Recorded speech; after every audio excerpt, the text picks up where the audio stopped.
So, my name is Charles Patatagus. For those that know me quite well, they call me Chuck.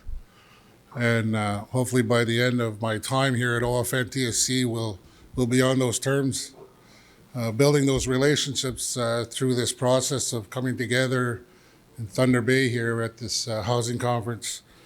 I've been an infrastructure specialist with Ontario First Nations Technical Services Corporation for about 10 years now, going into my 10th year with a year I took off to go and do some work in a community close to home. My home is the Atikmekshing Anishinaabeg, just on the outside of Sudbury, Ontario. And Sudbury, Ontario is actually inside of our traditional territory. So that's home for me and where I grew up. Growing up in that community, I held different roles from the age of 16 up until I moved to Ottawa in the construction and housing department, from being a laborer to a carpenter to a project lead to the housing coordinator, the contract lead for the fire. We used to have a contract with the MNR to fight fire in the summer, so accepting those responsibilities and working for my community, and trying to raise a small family. I've seen the difficulties that there are in community.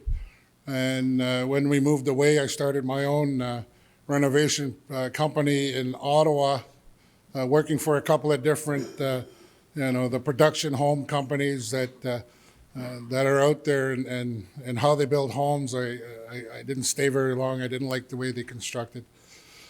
So quite extensive background in what I've done in this housing field, including working on the insurance side for about a year and a half, maybe 14 or 15 months. A friend of mine had an insurance company, so I went and worked with him before I got this job, and understanding their roles when it comes to renovations, to disaster damaged homes, and understanding why the costs are so high when it comes to insurance, and not liking that either. I think doing what I'm doing now is what I'm supposed to be doing. There was a job that I've seen, growing up in my community, building homes, and a friend of mine who was doing one of the jobs that I'm doing now for a tribal council. I liked what he was doing, and I liked helping and transferring knowledge to First Nations community and community members, helping them to understand their roles, helping to understand their responsibilities, the processes that are kind of implemented on us to follow to have successful completion of projects, and understanding how to achieve that, or giving them more understanding that they have to find more training to get to where they want to be.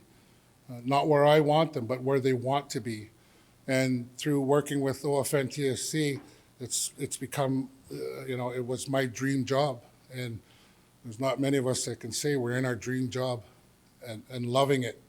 There's a lot of travel in what we do, but there's a lot of success and a lot of heartache that we go through to do the work that we do. But I'm here because I love it, and because I want to share and transfer knowledge to help others grow in a healthy way. So thank you for allowing me to be here. Thanks, Chuck. My name is Clarence Mikas. It's really good to be here. So I have worked alongside Chuck for quite a number of years at OFNTSC as an infrastructure specialist. My home community is Deer Lake First Nation. It's a remote community north of here, up near the Manitoba border. I moved away a long time ago. I moved to Thunder Bay here for school. I went to school for civil engineering. Prior to moving here, I worked in a couple gold mine sites. I worked for Ontario Hydro. I worked for the MNR and the Forest Fire Program. So I've seen a lot of things and did a lot of different things. And I always wanted the opportunity to go back or to help First Nations somehow. So that was my goal in the engineering education that I had pursued. And then as a student, started at OFNTSC and worked there since 2003 till just a few weeks ago. So it's been a challenge. We've had the privilege and the honor of working with communities across the country, and we've seen a lot of challenges in housing and how projects in general are rolled out, how the challenges the communities encounter with contractors, with funding agencies. And so we always see the need to have better planning, to have better processes in place, to make sure that First Nations are getting value for the money that's being spent, and to make sure that there's opportunity for First Nations during housing projects. So this presentation is going to focus on, it's kind of a project management look at construction, for house construction, whether it's a project, and all the considerations needed. It's also going to be a bit of an overview on the pre-construction. We just did a session in the leadership stream. Some of you may have been there, so a bit of this may be a review, and then other things will be in quite a bit of detail. So it's great to be here. If you have questions, raise your hand. We'll probably repeat the question, so just speak up a bit, just for the webcasting thing so people can hear if there's interaction in the room. But by all means, raise your hand, ask questions, or wait till the end, whatever the case is. But we'd love to have the interaction with you, because that's how we learn. We learn from each other's experiences, questions, not so great experiences. We can all come away with a new outlook on how things happen in our communities. So the topics we're going to cover in this session is the construction of the project, and then the post-construction of the project, and what do we do during those processes, right? So we've already done the planning process. We've already completed all of these different steps along the way. So we know what we need. We know why we need it. We may have completed a comprehensive community plan, or we might already have a housing plan in place to help us to define that need. We've already got our capital planning study, or we're working on getting it updated so that we understand where we're going to be moving forward in our development. You know, we've had our general meetings with the community, with the funders. We've done all of this strategic planning to move forward. We've answered all of the questions of what, when, who, where, and how, right? To move forward in this process, to get us to this construction phase of the project. So we've answered all of these questions, and in the last presentation, we answered all of these questions through our planning process, through our comprehensive community plan, through our capital plan. They've all been answered. We know what we have to build. We've got our plans completed, right? So we're moving into the phase where we're putting the shovel in the ground and we're getting started, right? So in the other session, we defined this, you know, if you fail to plan your project, you're planning to fail because it won't go the way you want it to go. So always planning your process is a good step to take, right?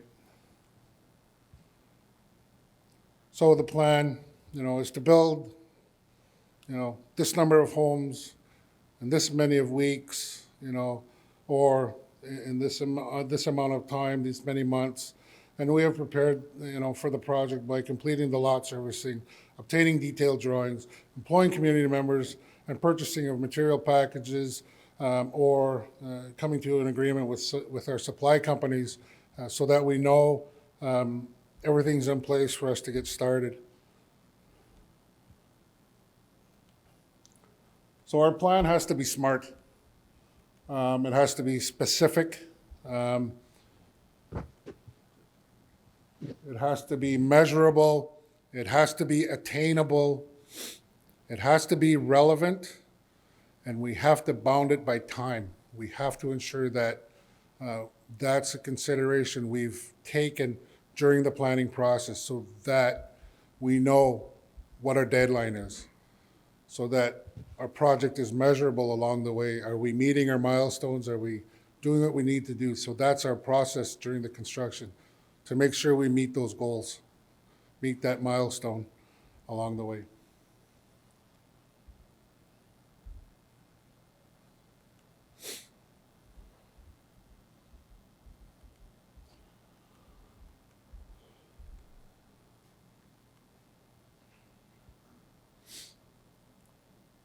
So the types of projects and agreements that we have in place for this project, right? What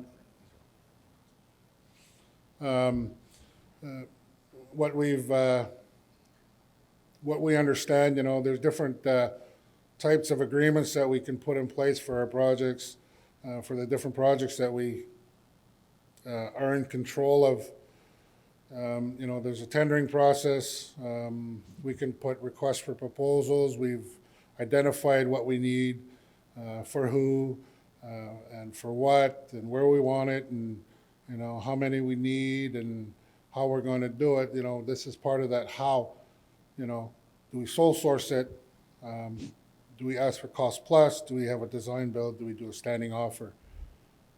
You want to elaborate on some of those? Sure. So the sole source is you pick somebody and you just tell them, come and build us 10 homes.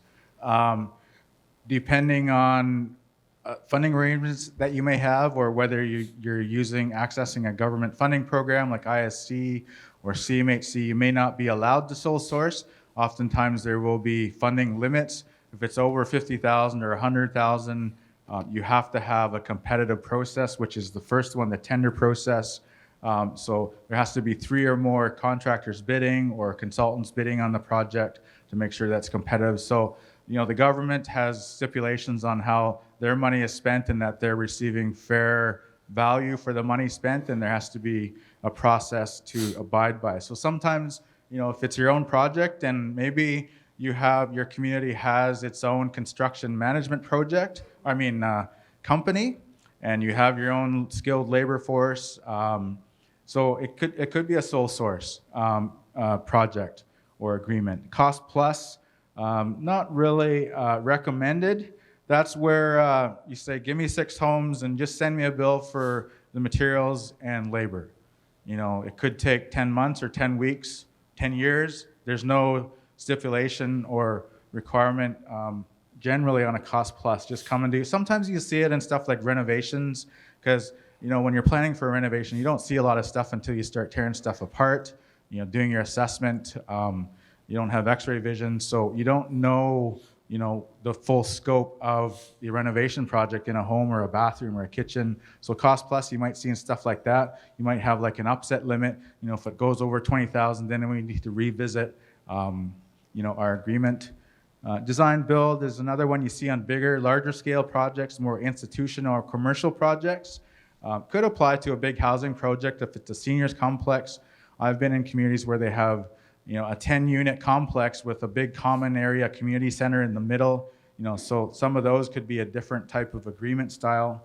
And then standing offer could be somebody like you have an existing agreement with a plumber or an electrical contractor. So you have a standing offer agreement. They give you rates per hour for the different perhaps levels, if it's a master plumber, master electrician, or apprentices that know how to do all of the work involved in a renovation, that kind of thing. So they have rates and you have a standing offer with the company. Just looking at what is the contract, just quick review on the planning process and what goes into project management. A contract is a written agreement. An agreement with mutual understanding, that means everybody understands what they're agreeing to or what they're signing between 2 or more parties.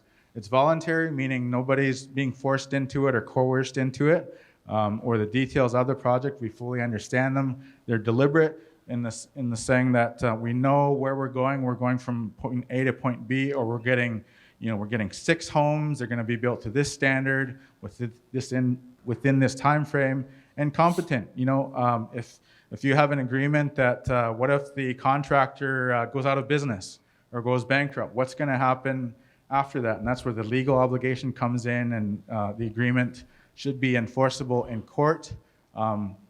Those are kind of things that you want to make sure you're involving other people in this at the planning process and in the contract process.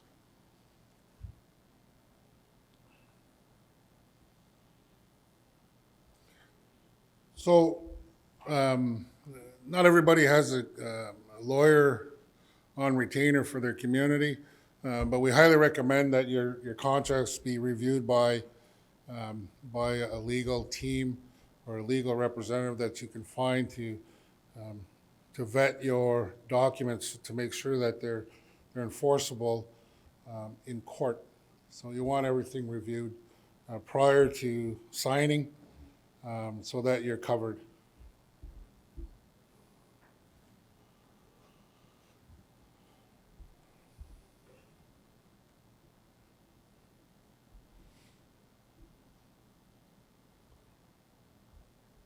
So construction, you're hiring for your jobs. You know, you've gone through this through this process. Who was responsible for it? You know, who's going to do all the hiring? Who's responsible for paying your workers? You know, so all of these considerations have been addressed in your planning process. So you've documented everything. Everything's being looked after, you know, through your project team, who's responsible for all of that. It's all been identified. Your contractors, your sub-trades, you know, all of those documents have been vetted to move forward into your project. And everything's good to go, so you want to make sure you're covered that way.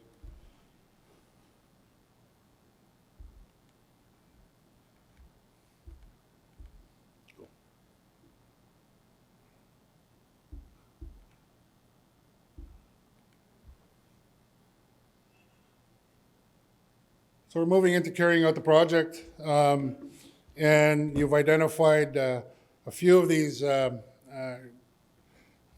steps along the way. You know you're going to be having project meetings. When are they scheduled? What are you discussing during your projects? You know, during the construction phase, what are the subcontractors responsible for? You know, who's responsible for paying the subcontractors? You know, according to your agreements, it should all be identified who is responsible for that. And if you don't have that identified during the planning process, then it's going to make it difficult to move forward during the construction phase. You know, when these payments are being made, you know, it's going to affect the schedule. It's going to affect your critical path in your planning process.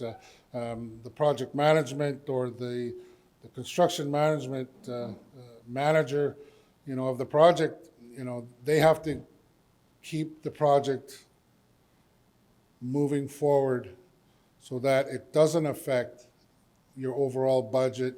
It doesn't affect the completion dates because people are waiting for these homes to move in. So you have to make sure that you put things in place that are going to look after that, you know, in the scheduling. And then your materials, you know, who's gonna order your materials? Who's going to look at the material when it's deliverable? You know, who's looking after talking with your suppliers? Okay, how much time do you need? You know, if we need it on next Friday, when's the last possible date I can order it? Or do you have it on site all the time? So you understand those things as a, you know, in managing your project. You know, you understand and know how to read the drawings, you know, or the plans. You know how you're going to deal with changes. You're going to know how you're going to deal with updates. All of these things are considered and they're looked after, and they have to be maintained during the construction phase of your project. So you're always being diligent on what you're doing. You know, projects can go and you can just let them run because, you know, it's construction. If you don't have people out there that know what they're doing, they're competent in the work that they're doing, then you need to be more diligent on ensuring that it's being done properly, right? You look at your inspection processes. You know, when do you request, because your contractors might want to get paid on Friday and the inspector's not going to be there till Thursday and you're not going to get a report till next Wednesday. so you have to make sure that in your meeting process, in your planning process, all of that's addressed so that, these delays don't happen. I'm not coming in until I get paid, and, it's not in our agreement. You have to keep working. You have to make sure that it's covered that way. So your project and your planning process is going to address all of that for you so that your project keeps moving in a good way. Go.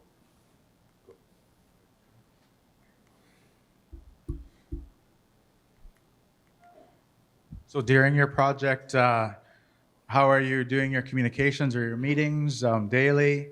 So there, there's a need for a lot of meetings to keep everybody on the same page. I don't think it has to be onerous or overbearing, but to make sure that everybody knows, the details of the project or the plan for the days ahead or the weeks ahead. So daily, it's carpenters, laborers, generally the people on site, lead carpenters, considering for safety and planning, who's going to work with who. Is there apprentices on site that need to be considered for safety, or if you're working on the roofing, or do you have everything you need for working at heights or the safety stuff that's required for that?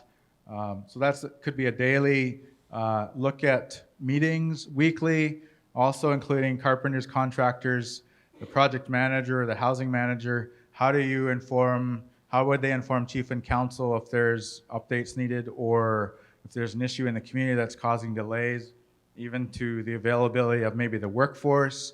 So all these things are important to be covered in project meetings. And monthly, often it's higher level, so people that, like chief and council, the project manager, could be the housing committee, the housing authority, the general contractor might be the owner, that might be from out of town. He's not one of the on-site people. Who do you expect at the meetings, and who's good to have there? Generally, the decision makers are the people that you want to see meet not as often, but it's important to know who they are and that everybody, is there to answer for their part, and also it's the right people that can make sure things are happening and moving forward.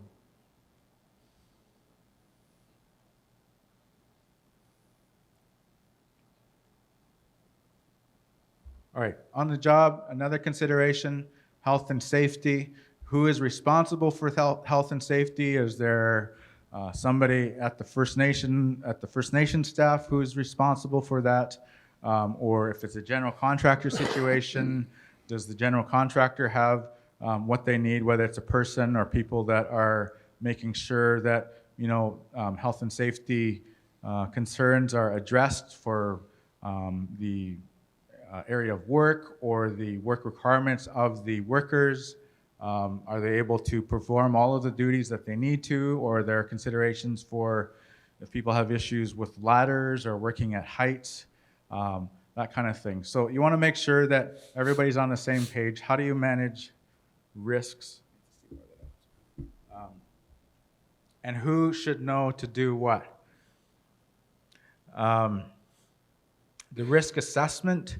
And there'll be, I think, there's another slide on risks as well. How do you manage the risks or make sure you know everything, but consider the possibilities for risk. Supervisors, how do you, track health and safety? Oh, we moved on, sorry. Risk management. I gotta. You want to go back?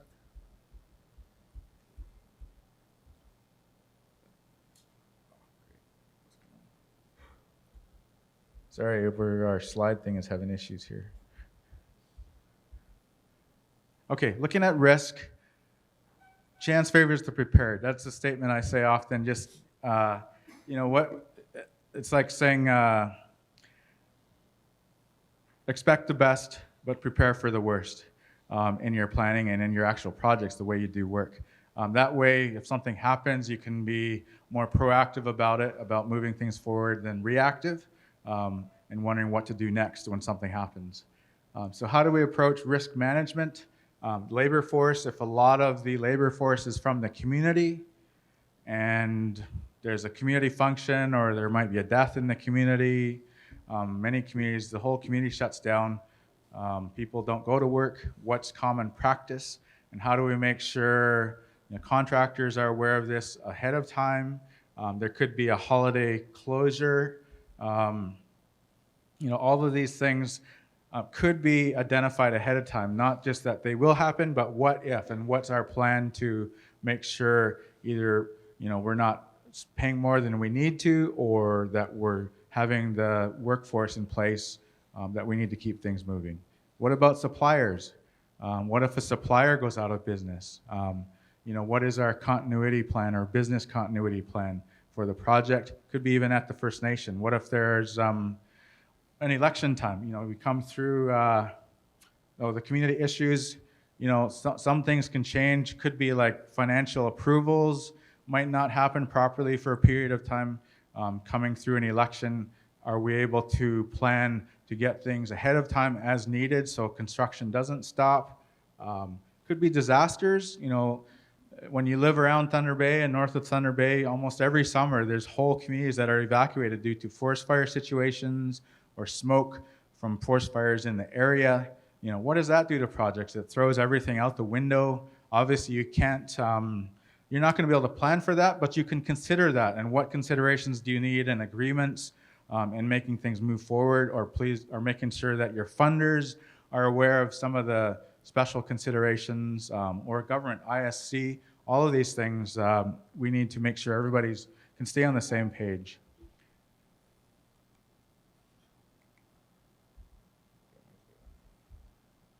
Carrying on with risk management.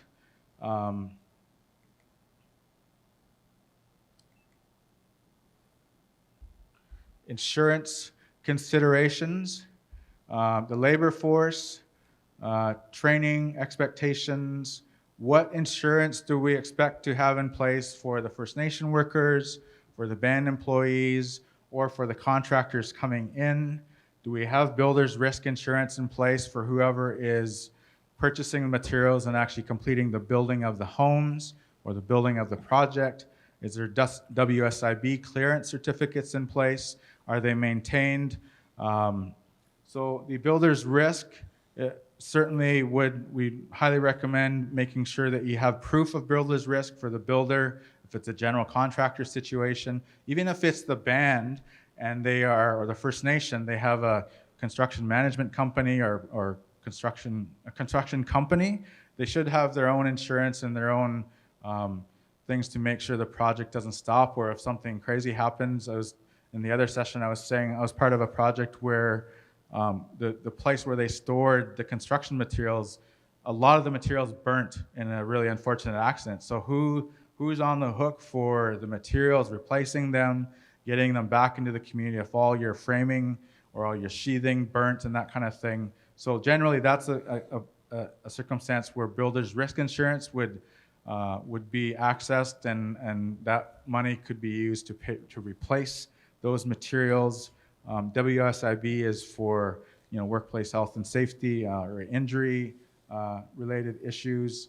And the way it works for WSIB is the certificates are provided for 3-month intervals. So if you have an 18-month project or 6 or 10-month project, you need to make sure you're getting the updated certificates, when they're expiring, when they're in effect. Many certificates take into account the dollar value or the number of employees that might be on the project. So you want to make sure that the GCs or people that are working in your community have the appropriate insurance. Could be general liability if people get hurt on the job. Do they have what they need to make sure that there's minimal threats to the project moving forward? The suppliers, do they offer insurance on their material packages? Whose material is it before it gets to the First Nation, once it leaves the lumberyard? If they're on a winter road, something crazy happens on the winter road, who's going to take care of that? You just make sure that you're aware of what the details are of the material packages till they get to your First Nation, till they're in your care and use. Those are considerations we need to remember. The general contractor and the subcontractors, do they have builder's risk in place? Again, we covered some of this. So it's making sure that you're protecting the chief and council for one thing, the community against anything legal that could happen, and that they're getting value for their money in the project.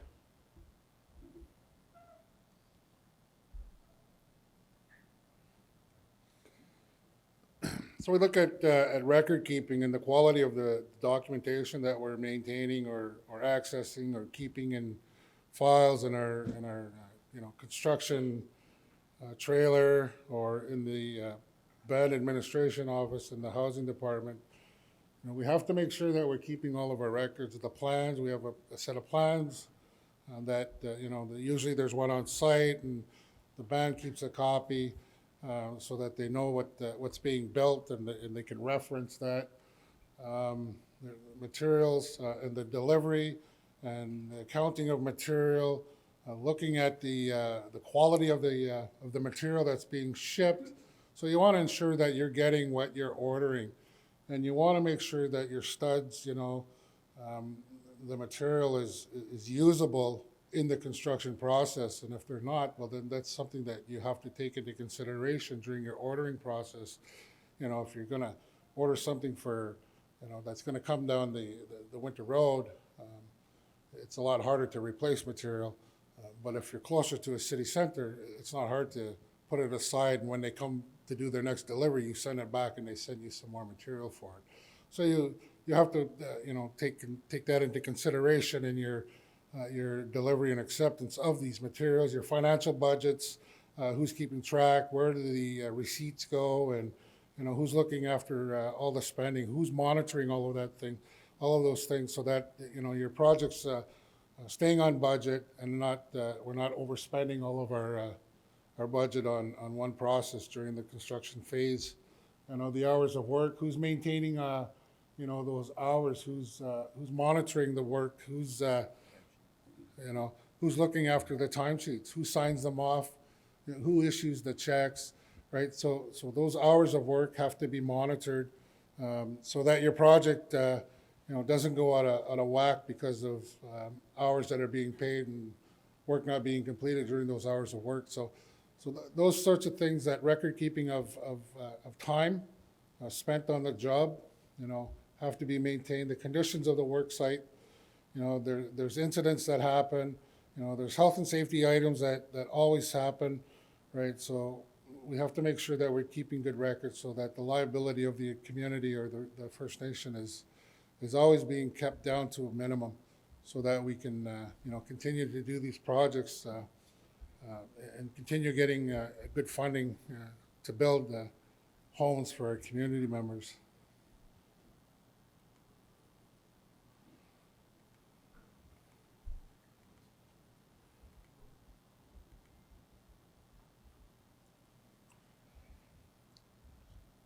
So you want to look at the payment schedules, or you want to look at paying.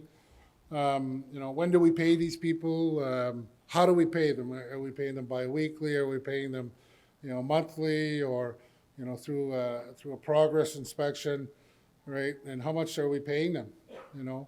Is it a fixed amount, or is it just because we're at 26%, or you're only going to get 26% on top of whatever you've been paid? So so you're accumulating up to your 100% payment, right? So you want to make sure that you understand that and they understand that.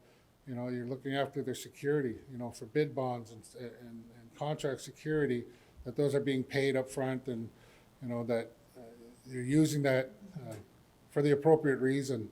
And holdbacks, how much is your holdback? What are you looking at?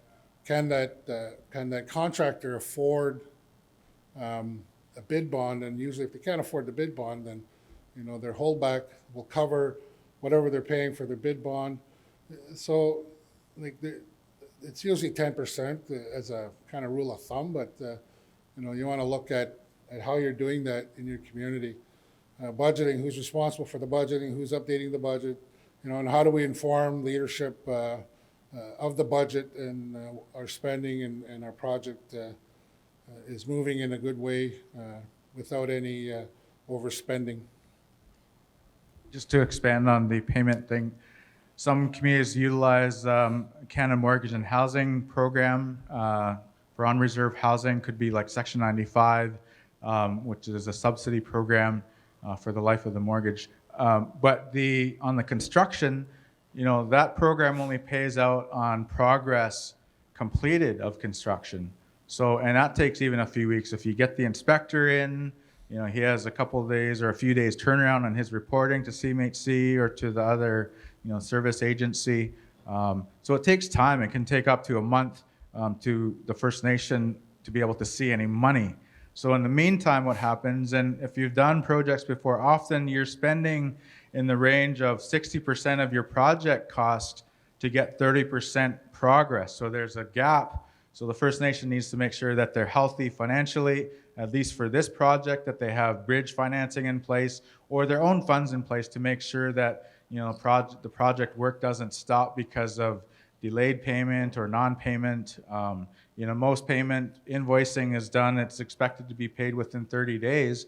But if it takes longer than that to get the money, either from the government agency or the bank that's funding the project, or there's long turnaround on the inspection reporting that releases funding. So there's a lot of considerations. So, up front in the planning part, we need to make sure the First Nations that we have what we need to keep things moving day to day, because it's the last thing you want to go to the lumber yard if you're close to, driving to a lumber yard to say, your account is put on hold right now because there's outstanding payments or invoices that need to be paid.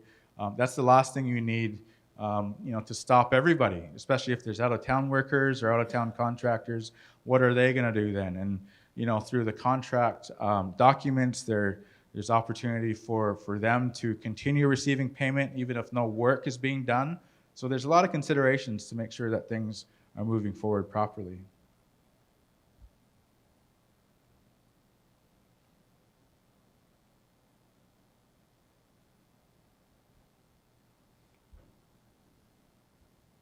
So just consideration for contractors and sub-trades, plumbing, electrical, heating, ventilation, who is responsible for them? If you're in a general contractor situation, are they providing all of that, and are they providing enough to make sure that they're not not holding up the schedule? If you're building 10 units and they're all progressing, they're all moving along, and pretty much they're going through framing, they all got the roofs on in the same week. If there's 2 electricians trying to do 10 homes on the rough-in, people are going to be waiting. So you want to make sure scheduling happens appropriately. Who generally gets into a house first? Is it the plumber, electrician, the heating guy for the ducting? Because oftentimes if the heating guy is in last, he has the biggest stud spaces and the spacing he needs to fill. So what's going to happen with some of your plumbing or electrical? They might be cut out of the way to fit in what might have been based on an HVAC design or sketch. Considering all of those, and whose are they? Does the First Nation have a plumber that they use? What if something happens to him? What happens to the project? So there's a lot of considerations in that case of saying First Nation or general contractors responsible, who's paying them, expectations, are they certified in their work? If you're, maybe you did negotiate with the owner of the company, he's a certified master electrician or plumber, but then it's a 2-year apprentice that shows up to do the work. Was that expected? Is it okay even if they know how to do everything? Is there apprenticeship opportunities that you want to consider? If that's the case, then there has to be certified journeymen in whatever field that they're working in, whether it's a plumber, electrician, or carpenter. And there's a ratio in the industry and by government, applied by government, of what can be accepted for apprenticeship hours.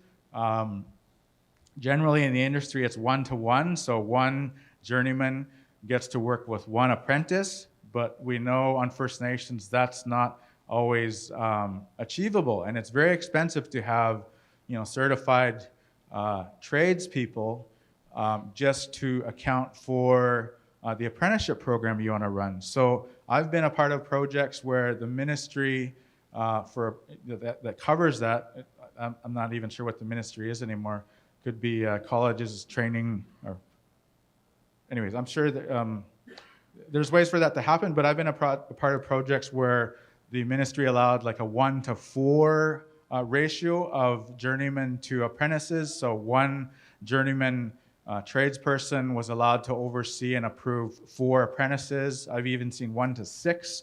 But those are the kinds of things you also want to know up front when you hire the contractor, because I've also been a part of projects where there was these kinds of plans in place, but they got to the end of the project and the journeyman was like, you know what, I didn't like Joe and the way he did stuff, so I'm not approving his hours.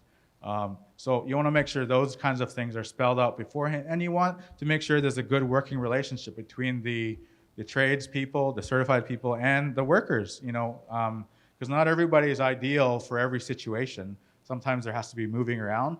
But if you're offering training opportunity, or there's even training funds going into the project, there's opportunity to make sure that you're maximizing the opportunities for your community workers, and making sure that the contractors know, hey, here's your expectations, not just work. You're going to sign off on the hours for the project, so that down the road, these apprentices have an opportunity to work towards getting certification. Quality of work is also, how do we maintain quality, or how do we measure quality with our contractors and sub-trades? And how do we maintain scheduling? Like, if there's not enough electricians for the big project, everything starts getting behind. Or if there's not enough plumbers, what can you do to mitigate that, keep the project moving appropriately? Do you have to hire extra people? I've often told contractors, if you can't keep up, we're going to take the money we agreed to pay you and hire somebody else, and they're going to cost more than you because it's an emergency type situation. So that makes sure that they're providing the resources that are needed to make sure the project is moving. And maybe they're spread thin, maybe they have to subcontract, and there's requirements that could be in your agreements that they're not allowed to do that without consulting the community, or the First Nation, or the project manager. There's a lot of ways you can make sure that everything's happening properly, and with all the approvals that we need.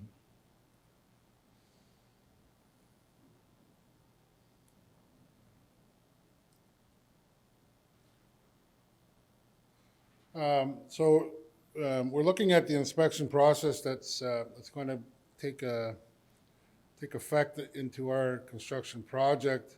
We have to consider the scheduling. When do we have to call them?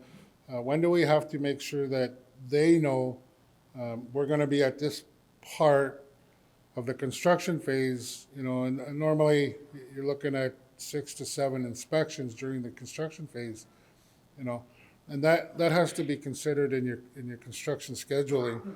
This is when I have to call him, and he needs 3 or 4 days to, lead time to make sure that he's here in time to do that inspection, not to delay our project, right? So you have to work closely with your inspection agency, whether it's your tribal council or OFNTSC, or you've got an independent hired for your project. You need to ensure that he knows the scheduling, so that he can schedule his time to ensure that he's available in that window of opportunity, right? So you got to make sure that you consider that. We got to consider callbacks. If there's deficiencies and he has to come back and re-inspect, right? You have to make sure that that's in your quality assurance too, right? Your project manager should be monitoring what's being built is being built according to the plans that were approved. And if it's not, chances are it's going to get delayed. So you have to make sure that you're looking after those things during your project. What are the expectations of inspections? If you don't know, talk to your inspector, right? So you're looking at turnaround time for the reports. If it's just a progress report, or if it's a code compliance inspection, when can I expect that report on my desk so that I can enforce that with the contractor, with the general contractor, to ensure that the deficiency is repaired in time for you to come back and do another inspection, to do re-inspection, right?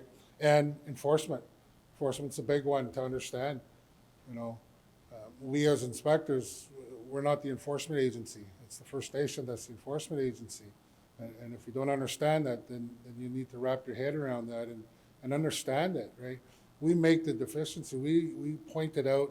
We ensure that both parties understand, the owner, and the contractor that that's deficient, and it's going to be noted in my report, but you can do it before the report. You can repair it before the report so that I know that it's being repaired. And then when I come and do the reinspection, that's not what we discussed. That, okay, that looks good. You did what we had discussed, and now it's passed. Go ahead, proceed as scheduled, sort of thing. So looking at the different inspection codes, right? There's two different codes that normally we follow here in Ontario, and depending on the funding, depending on your own First Nation,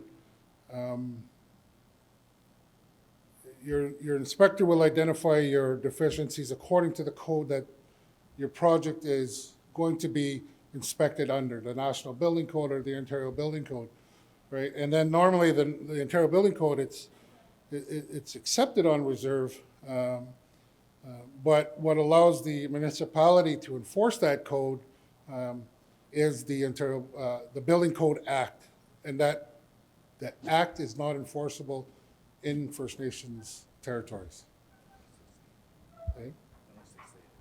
Unless they say it is. Okay, so those things need to be considered for your construction project. And there's a picture I didn't. Just a picture of a house. Right, see the different levels of inspections that we have listed. You're going to do a plans evaluation done before construction. Usually, you get out there, you look at the lot, do your lot evaluation. You do a foundation inspection, pre-backfill, your footing inspections at the foundation inspection time.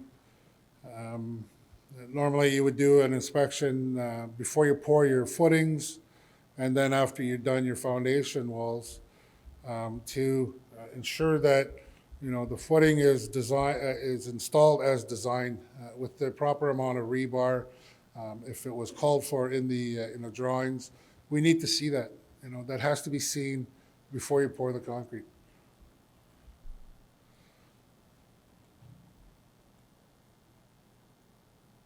So then normally, after your foundation has, passed its inspection, you're ready to move on to your framing process, and then, you're framing your flooring, you're getting up to getting it closed in. You're going to schedule your inspection for your framing inspection, and then that's when your trades will come in and do their rough in, after the framing has been approved, or during that process, you're starting to do your your electrical rough-in, your plumbing rough-in, your mechanical rough-in, right? So your project's moving along smoothly, and then you get to a point where, the ESA has said, yeah, go ahead, cover the walls. So you start with your insulation, get your insulation and vapor barrier inspected after it's been completed.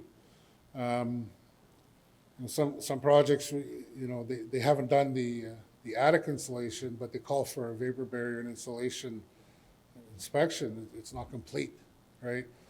So it could cause delays depending on your inspector. If he wants to see it completed so that the project does not get delayed, then you have to have it done. But that's through discussions with your inspector. Do you want to see it completed? Or can you wait until a later date to get that completed? And then you're moving into your final inspection after everything's been completed. You want people to move in. You want to consider, occupancy at some point, and your project's being delayed. Well, you can reach a certain point where you can allow occupancy, but it's not complete, right? So there's certain things you have to discuss with your inspector in order to move forward in your project while this is happening. Okay. You want to add anything, Clarence? Well, just to comment on this slide, maybe in the previous one about, building codes, it's important to get the plans beforehand, make sure that your inspector or the tribal council can have a look at them, and depending which building code your plans are designed to, with the Ontario Building Code, National Building Code, they have some different approaches with regards to insulation amounts, how much is determined by. So for instance, if you're using the Ontario Building Code, and I don't have a preference either way, we've been trained in both, and it's not an issue of, who's going to be the boss of me now in my construction. I always tell communities, you know what, our job is to make sure, and the council's job is to make sure we're providing safe and healthy homes for the community. So let's pick a code and let's use one, and making sure we're meeting all the requirements or even exceeding. The codes are a minimum requirement. There's nothing stopping you from putting in triple pane windows instead of dual pane windows, or increasing your insulation value, because heat loss, say in the ceilings, that's where generally most of your heat loss happens. This morning it was minus 39 or something with the wind chill, and if it's plus 25 inside, that's 65-degree temperature difference. And the more heat you can hold in, the less you'll spend on heating over the lifetime of the home. It's amazing how much you can save money for occupants over time, and that's it's a capital expense, but you're passing on the savings to the home occupants in heating costs. So if we spend 10% more on insulation, we're passing savings on to the home occupants for the lifetime of the home. So those can be a specification thing or a building code thing. What I was going to say in Ontario is the insulation amounts in Ontario are driven by the heating type, whether it's gas like propane or natural gas or electric heating. You have to know the heating type in order to know how much insulation you're going to provide right now in Ontario. The National Building Code is a bit different, but you still end up at the same place. Say you're about R60, R50 for insulation values in the attic space, which often is about 20, 22, even 24 inches, and that of thickness of insulation. But that also is dependent upon the manufacturer of the installation and their products. So there's a lot of things to consider. Just carrying on into this inspections and plans evaluation. So we talked about some of this already. What building code is used? Do we need to update? So a lot of communities in Northern Ontario, especially ones near the Manitoba border, Winnipeg, Manitoba is a very large city center for the north in central Canada. And because Manitoba has adopted the National Building Code as their building code that they use and use for First Nations. In Ontario, the building packages and the design packages might be to the National Building Code. So we just need to be aware to make sure that they're approved and that we can review them appropriately and make sure that any differences, there's very minor differences, but there's not differences as it relates to health and safety. So do we need to update what we have? Maybe we developed a set of plans 10 years ago that the community members were a part of designing. They like those, but codes change every year. There could be changes in fire safety requirements or insulation amounts or ventilation requirements. So we need to make sure we have the most up to date. Are all the components in the plans or for consideration and inspections? Like we talked about, an electrical layout or a plumbing layout, an HVAC layout for the heating system or the HRV. You want to make sure that you're getting air moving to all the spaces in the home as designed and as required by design. And what about modifications? What if you put in a patio door where there used to be a window? Is that covered by, or what if you take out a door and put in a window, or you close in a room or close in the basement? Many times, if we build unfinished basements into our homes, it could be just a big open space, and then you come 2 years later and there's 3 bedrooms down there. Is it appropriate for fire safety? You're supposed to have a window of a certain size in every bedroom for emergency exit use in case of a fire. Is there the proper heating or electrical? You don't just want to see a whole bunch of extension cords run into these brand new bedrooms. So you want to make sure, in the planning and construction phase, that your panel is big enough to provide, receptacles for the brand new bedrooms that might be coming down, 2 years later or something. So there's a lot that can go into planning.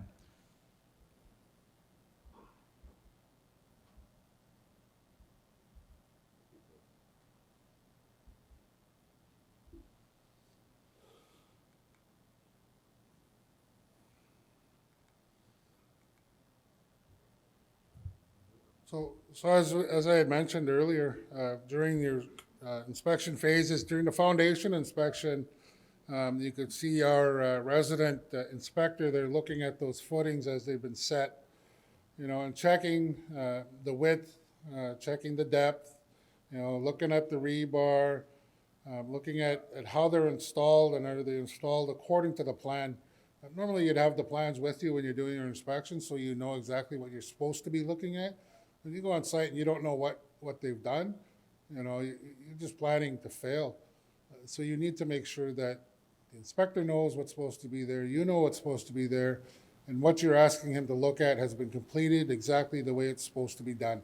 That way you're ensured that your project will move forward, without a hitch, without any delays because of deficiencies. And at this point, they've got the concrete truck on the way. Usually you're doing an inspection and they've got concrete already ordered. So you'd hate to go onto a site and say, no, that's not going to work. You have to redo it, right? So then they have to cancel the concrete. They have to reschedule it, and it just causes delays that that could amount to money that you don't have in your budget. So you got to make sure that you're prepared in these certain ways.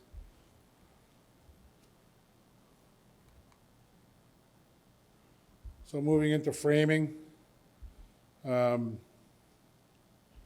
know what the mostly checked in, mostly closed in. So chances are, when you're at this phase, you're looking at your framing inspection. The unit is almost completely enclosed, right? Windows installed, doors installed. The roof is completed. The roof covering has been completed. You don't have to have the exterior wall covering installed at this point, but when you get close to that point, you're going to want your inspector to come in and have a look, because chances are your trades are already on site and they're already getting started, with doing their rough-ins, their electrical rough-ins, their plumbing rough-ins, finding out where their heat ducts are going to run, or their supply or exhaust ducts, so all of that stuff's got to keep moving, so that's when you want to make sure that your inspections is being completed. The trusses have been installed. You have the truss layout on site so that the inspector knows exactly how those trusses are supposed to be installed. We don't usually get those beforehand. They usually come with the package. So make sure they're there so that they can be inspected properly. Those will cause delays, and that they're installed properly. Make sure the headers and the lintels, that have been identified in your plans and been approved in your plans, those are the ones that you're getting and having installed, right? And if you make that change on the fly because that was the wrong one, make sure that it's addressed when the inspector's there. So we had to do this because that didn't fit, so we did this. Is that okay? And that open communication with your inspector on site, it just makes for a better relationship moving forward, so that he knows that you're staying on top of things. You're working to ensure that compliance is being looked at every step of the way, right? So you're aware that there's, right?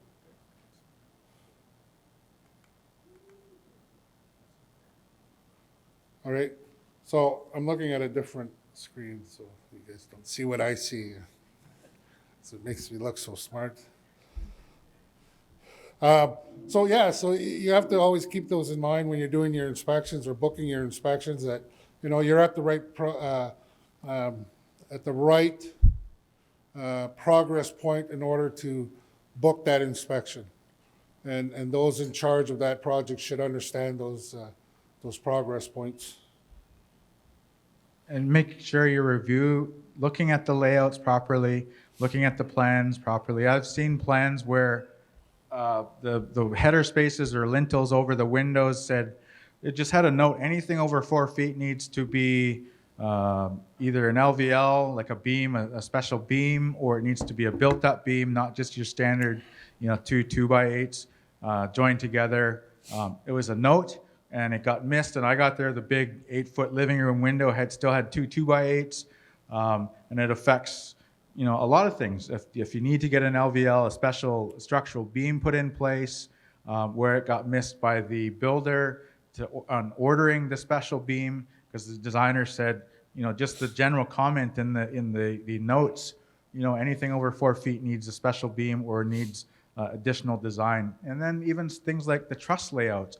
I've already come to a house where it has special trusses, where perhaps there was an overhang on one side of the home, so the trusses were built 4 feet longer, but the bearing requirement for the structure on the trusses was 4 feet in than the other, different from the other half of the house.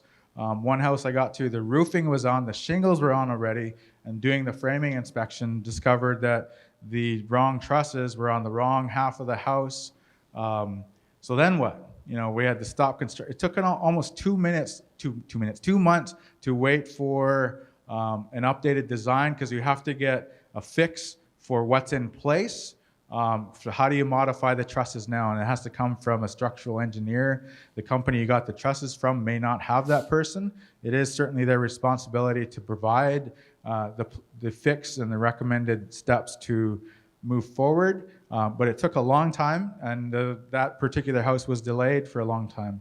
And we also found out too that the truss layout wasn't clear for the builders, or they didn't get that sheet. So when you're receiving stuff or receiving plans, you need to make sure you're receiving the layouts. If you're getting engineered floor joists, or you're using rim board that's engineered, all these things can affect your construction.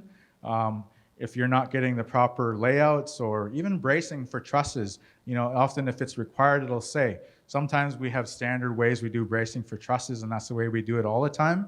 But if it says it has to be done this way, you got to use a 2x4 or 2x6, or 1x4s are fine for truss for bracing.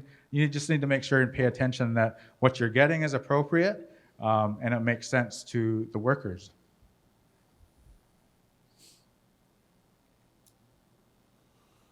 So we've passed that inspection and we're able to move on. We've moved on to the vapor barrier and insulation phase of the construction process, and the electrical rough-in, it's been approved. We can cover up. The plumbing rough-in has been inspected, and it's moved on to allow us to get to this point. The heating rough-in has been completing or just being worked on to be completed. So we're going to call in our inspector and say, okay, we've done the insulation, we've installed all the vapor barrier. Can you come and do an inspection? So we're coming in and we're going to look at this process that's been completed. And which one is the pointer? So I don't know if a lot of you are aware, but you see the way this insulation's been installed with the numbers facing out. We like to see that number. That way we can ensure that what they've installed is what was supposed to be there. If we don't see it, on all of the stud openings that we look at, right, then we're going to question. Some of us are a little bit more picky about it than others, but it can't be upside down. It has to be upside right. Right? Right. So, and it becomes a better practice for the community or for the builder to understand that, this community is on top of what they do. I have to ensure that it's done this way because it's a better building practice. It doesn't cause delays. It doesn't cost overruns. It doesn't affect cost overruns. So we know that moving forward, their inspector is going to look at that and make sure that it's done properly. And it just makes for a better practice for your community also, right? And it meets code, and we understand that it's the right R value for that application. I always tell communities I'm working with that I want to see the first one. So if you're building 6 units or 8 or 10, I want to see the first one so that I can make sure for all the other ones that if there's little modifications needed or we have to adjust the way we're doing any part of it, that you see the first one and everybody knows for the ones ahead, there's a slight, not be a variation, but just the way we're completing the work or installing the insulation. And for the ones ahead, you don't have to, it's one less thing to worry about.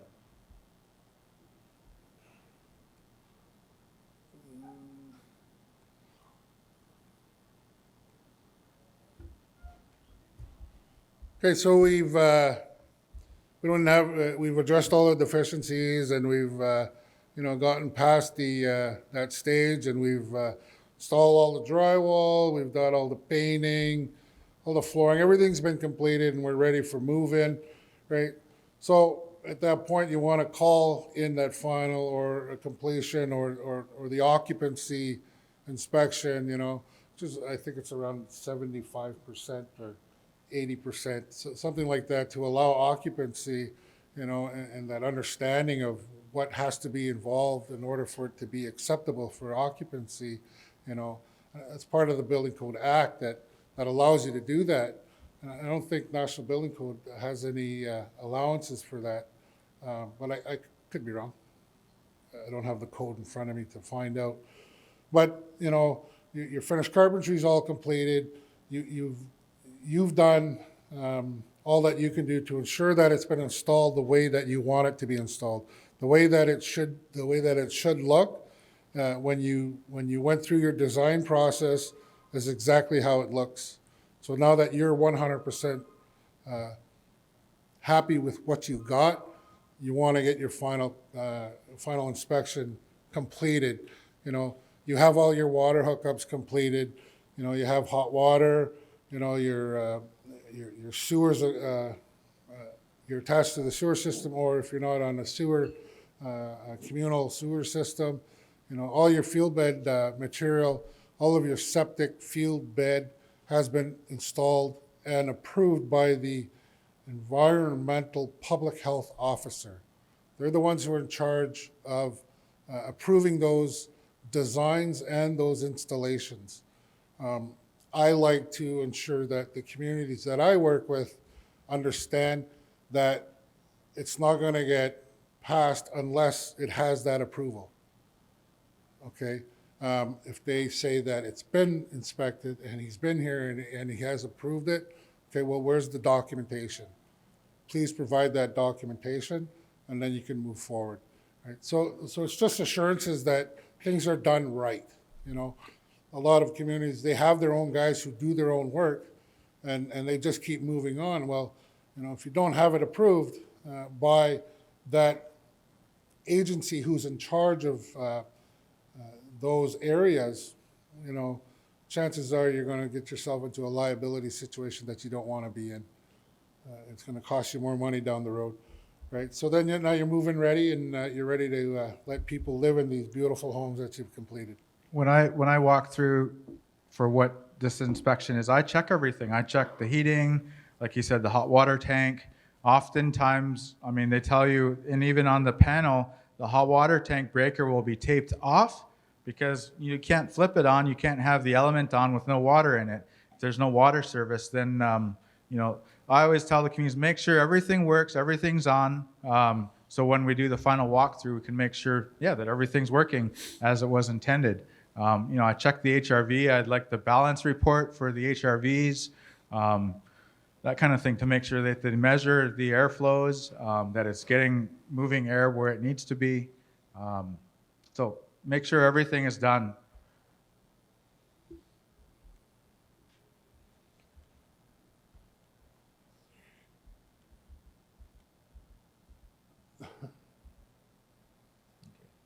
So we talked about this earlier, the enforcement of deficiency corrections, who's responsible for that, and the band is ultimately responsible. It's the chief who's ultimately your enforcement officer, right?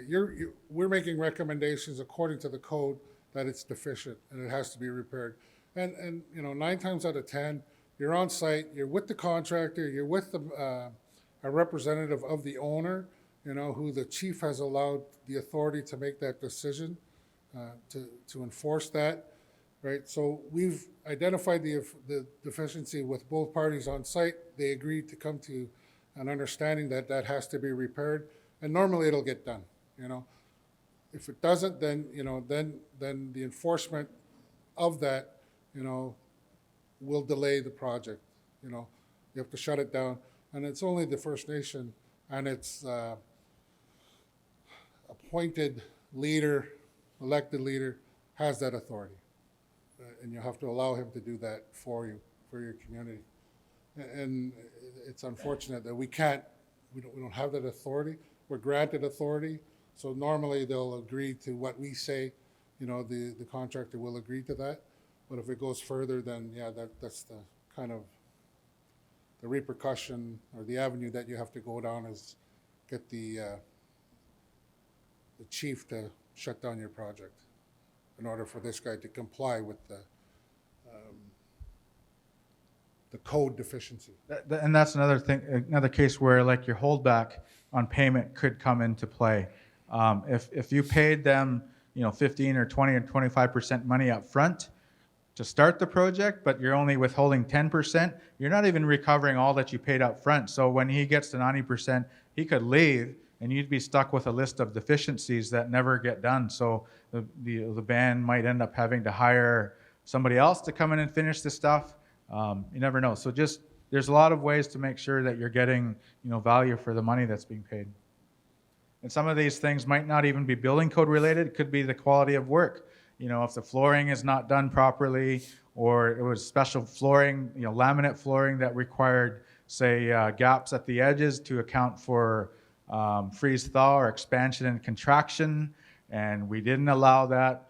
And within 3 months, there's the flooring is lifting or that kind of thing. Is there even a warranty period for the quality of work from the contractors? Do they guarantee their work for 6 months, a year? All these things can come into play for callbacks even on that.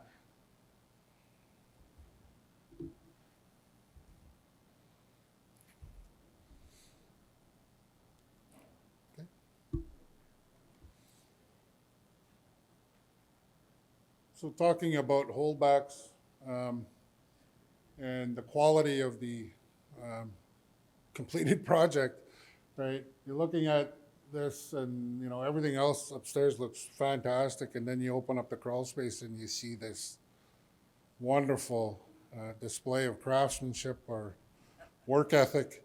It's something that's addressed in your contract or your agreements with the general contractor or with the workers on site, that it has to be addressed. Disposal of debris at an approved site is normally what you would put into your agreement with your contractor or your workers, or the subs who have done this work, right? So you look at this and there's metal ductwork and insulated ducting and electrical wires, everything laying around. It's an unfinished floor, so I don't know how it passed, but right, those things have to be addressed and they have to be looked after in order for the band to present to a tenant an acceptable living standard that your best practice will give to your community. So you're raising your level of awareness on what you're presenting as livable standards, right? So now that we've addressed that, they're going to come back, they're going to clean it. You're not going to get paid until that's cleaned out. I don't care who made the mess, but you're the general contractor. You hired that sub-trade. You're responsible for making sure that that's cleaned up, right? So those things are put in place to ensure that quality assurance is always adhered to, and that you're 100% happy at the product that you're getting at the end of your project.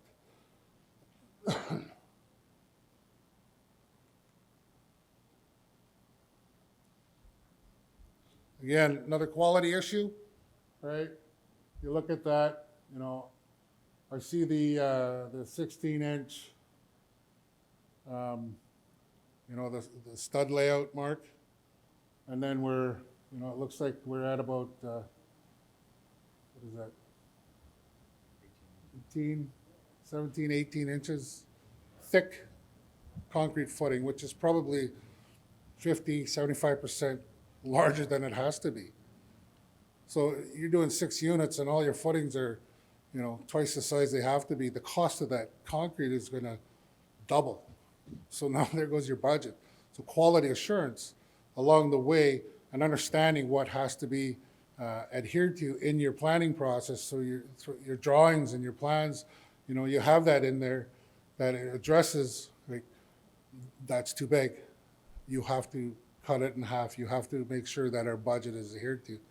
And it creates delays that is ultimately going to affect the budget also. Right? So you have to make sure that you have somebody on site that's looking out for the best interests of your community, of the First Nation, right?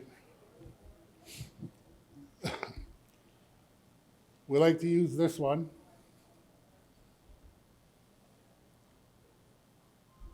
Can you tell what's wrong there? Right? We've got a beautifully installed tub surround, right? You're doing a quick walkthrough, yeah, it looks good, but in closer inspection, it's upside down, right? And you just paid him because he did a quick walkthrough. So your quality assurance person's got to make sure that they take their time and they're looking at everything the way it has to be looked at, right? So it's going to cost money to now rip it out and redo it. You want to make sure your quality is being adhered to and your assurances are there so that it's looked after properly.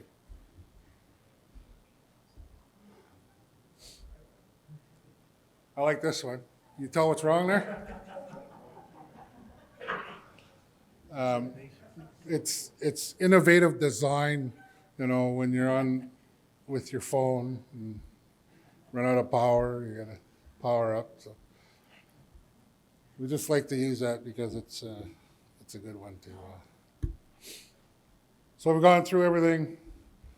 We're looked at all of the quality things that we have to look at. So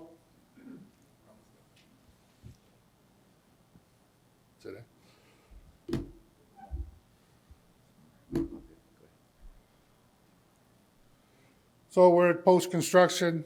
We're at the completion. We're getting into our debrief with what's happened during this project. We're looking at the completion date. We're looking at final payments. We're looking at, you know, when do we release that holdback?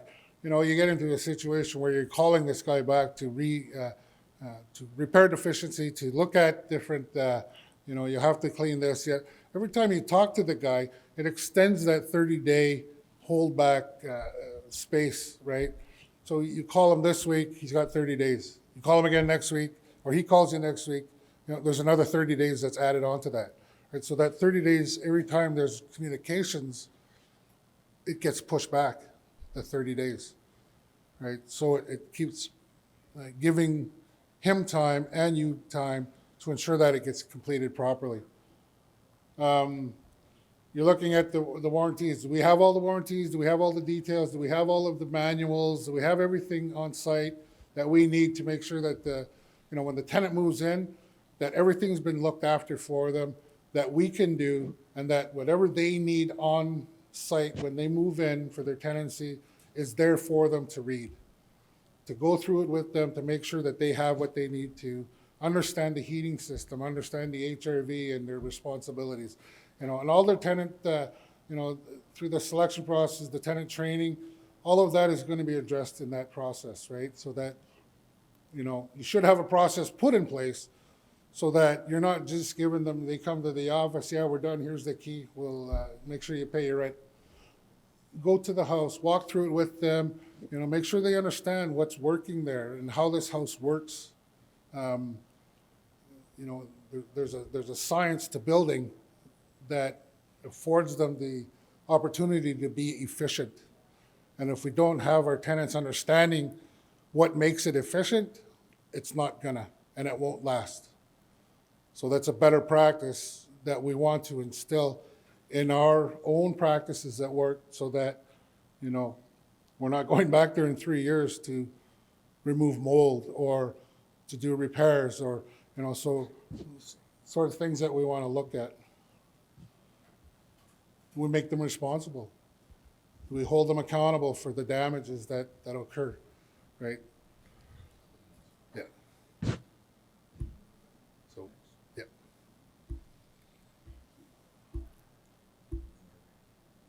Yeah. So we've completed, our project is done, we're happy. We have tenants, contractors happy, the band is happy, the tenants are happy. What do? Right? We sit down, we debrief, we review. This didn't work that great. We'll have to, we have to look at those things to ensure that we're moving forward. What's that? We're moving forward, and we're building on our best practice. We're continuously looking at ways to make it more efficient, more effective, more productive, and looking at increasing the level of standards that we're trying to bring to our communities in a way that works for both, our hired help, our community members, our leadership, our staff. So everybody understands, like, how did we do? The finance manager might have some input on, well, you guys got to do a better job here, right? So now you pick up on, collecting receipts or, having invoices done properly, those sorts of things. And what can we do better, or differently next time? We talked about that.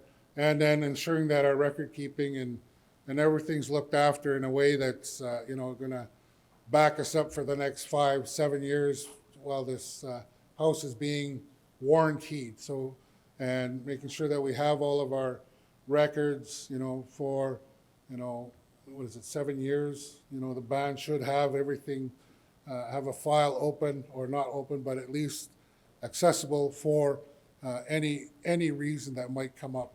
You have the documentation, you have the proper record keeping for your project moving forward. And then I'd like to say, miigwech, thank you. Do we have any questions or additions or?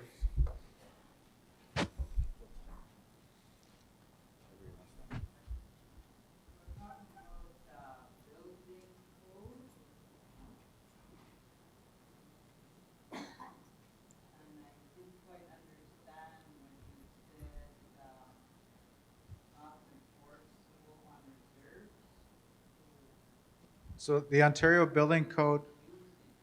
Okay, just preface the question for. Okay, so she asked about not quite understanding the building code not being enforceable on reserve. The context is First Nations are federal land, and the Ontario Building Code is applied in the province, so it's applied on Crown land municipalities, and it's done through provincial regulation, the Building Code Act. So that's what that meant. But really, for First Nations, the authority having jurisdiction is chief and council. So they can specify what code they would like to follow, whether it's national, the Ontario Building Code. So that's why we mentioned that perspective of, we should pick one and abide by that one and make sure chief and council agree to that so that there is a code we're following. We're providing safe and healthy homes, but the National Building Code is considered a model code because there's not federal regulation that says this applies on federal lands. So there has to be some other mechanism, which is like a bylaw or a BCR band council resolution or a contract agreement, with the council and could be the project manager or the general contractor saying, yes, we're going to abide by the National Building Code. That's what makes it or brings it into effect and makes it enforceable on reserve. Does that make sense? We can talk more after too, if you would like, for sure. Another question or? So the federal, ISP or non-power or organization, we don't have things like that in place for local communities? No, they don't. And because First Nations say chief and council are the authority having jurisdiction. So oftentimes when you're talking with politicians, some of their discussion is like, well, how many people get to be the boss of us or what we're doing? So that's usually oftentimes the way you'll see the authority having jurisdiction is chief and council. But I always say, make sure, we want to be somewhere. We want to provide safe and healthy homes. So whether you're picking the Ontario Building Code or the national one, pick one of them. and make sure you're able to build to that standard, because then you know you're not providing unsafe homes, or there's not issues with fire safety in the home or that kind of thing. So it's So we can still use these codes? yes. Yep, the Ontario Building Code. I like the Ontario Building Code, but The guidelines? yes.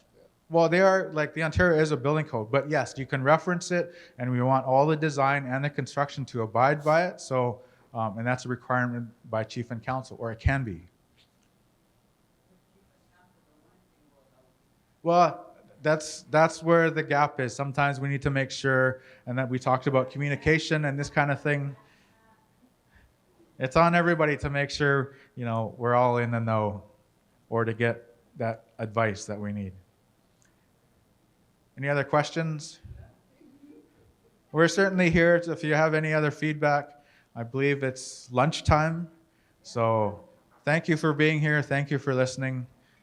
We enjoyed putting on the session.